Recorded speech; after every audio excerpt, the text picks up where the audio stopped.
एक चोर नसरुद्दीन के घर में घुसा और उसका लगभग सभी सामान चुराकर अपने घर की ओर रवाना हो गया। नसरुद्दीन ने रास्ते से सब कुछ देखा तो एक कंबल कंधे पर लेकर चोर का पीछा करता हुआ उसके घर में घुसा और कंबल ओढ़कर फर्श पर ही लेट गया। कौन हो तुम? चोर ने पूछा। तुम मेरे घर में क्यों हो? जब मेरी सभी चीजें यहाँ हैं तो अब से यही मेरा घर हो गया ना, नसरुद्दीन ने जवाब दिया। नसरुद्दीन को गाना बजाना सीखने का शौक हुआ। उसने एक महान संगीतज्ञ के पास जाकर पूछा, आप वाद्य यंत्र सिखाने का कितना लेते हैं? पहले महीने 3 चांदी की मुद्राएं, दूसरे महीने से हर महीने 1 चांदी की मुद्रा देनी होगी। अच्छी बात है, तो फिर दूसरे महीने से ही शुरू करूंगा मैं, नसरुद्दीन ने कहा। मुल्ला नसरुद्दीन एक सराय की निगरानी करने वाले के काम पर लग गए। एक दिन वहां सम्राट ने दल बल के साथ आकर कहा, वे तला हुआ अंडा खाएंगे।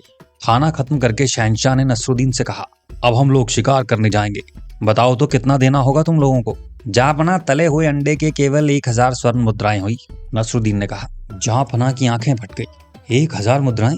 क्या इतना मुश्किल है यहाँ अंडा मिलना? जी नहीं जहांपना, अंडा मिलना तो आसान है, पर सम्राट जैसा खरीदार मिलना मुश्किल है। नसरुद्दीन एक नदी के किनारे बैठा हुआ था। ऐसे में देखता है कि 9 अंधे नदी की ओर आ रहे हैं और नदी को पार करने के विषय में सोच रहे हैं। नसरुद्दीन ने उनके सामने एक प्रस्ताव किया कि मैं प्रति आदमी 1-1 पैसा लेकर एक आदमी को अपने कंधे पर बिठाकर पार उतार दूंगा। सभी अंधे इस बात पर राजी हो गए। नसरुद्दीन ने 8 आदमियों को पार उतार दिया। 9वें को जब वह कंधे पर बिठाकर पार ले जा रहा था तो पैर में ठेस लगी तो कंधे से गिरकर अंधा आदमी डूब गया। बाकी 8 आदमियों को देर का एहसास हुआ तो चिल्ला चिल्ला कर आवाज लगाने लगे, मुल्ला मुल्ला क्या हुआ? अरे भाई 1 पैसा बच गया आप लोगों का, मुल्ला नसरुद्दीन ने जवाब दिया। मुल्ला ने एक लड़के को मिट्टी का घड़ा देकर कुएं से पानी भरने को भेजा। देखना घड़े को कहीं फोड़ मत देना, ये कहकर मुल्ला ने उसके गाल पर एक जोरदार थप्पड़ दे मारा। दूर खड़ा एक आदमी ये घटना देखकर बोला, घड़ा तो अभी फूटा नहीं है, फिर आपने उसे चांटा क्यों मारा मुल्ला साहब? कुर्बान जाऊं तुम्हारी अकल पे, घड़ा टूटने के बाद थप्पड़ मारूंगा तो क्या घड़ा जुड़ जाएगा? मुल्ला ने कहा। एक दिन मुल्ला और उसकी बीवी कहीं घूमने गए। जैसे ही घर वापस आए तो देखा चोरों ने पूरे घर का सामान तहस नहस कर दिया।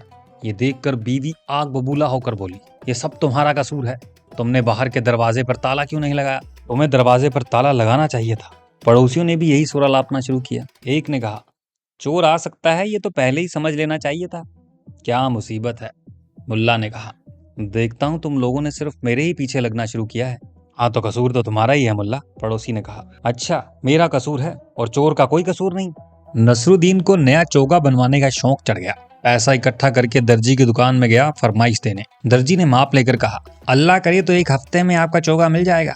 नसरुद्दीन ने किसी तरह 1 हफ्ते इंतजार किया। उसके बाद फिर गया दर्जी की दुकान पे। थोड़ी सी दिक्कत थी मुल्ला साहब, अल्लाह करे तो कल आपका चोगा जरूर मिल जाएगा। अगले दिन जाकर भी नसरुद्दीन हताश ही हुए। माफ कीजिए मुल्ला साहब, बस 1 दिन का वक्त और दीजिए, अल्लाह करे तो कल सुबह तक आपका चोगा जरूर रेडी मिलेगा, दर्जी ने कहा। नसरुद्दीन ने इस बार कहा, अल्लाह के किए बिना तुम्हारे करने पर चोगा कब तक मिलेगा, ये मैं जान सकता हूँ क्या? नसरुद्दीन अपने पुराने दोस्त जमाल से मिलकर बहुत खुश हुआ। कहा, चलो मोहल्ले में घुमा के लाता हूँ, अपनी इस मामूली सी पोशाक में मैं लोगों से मिलने नहीं जा सकूंगा, दोस्त ने कहा।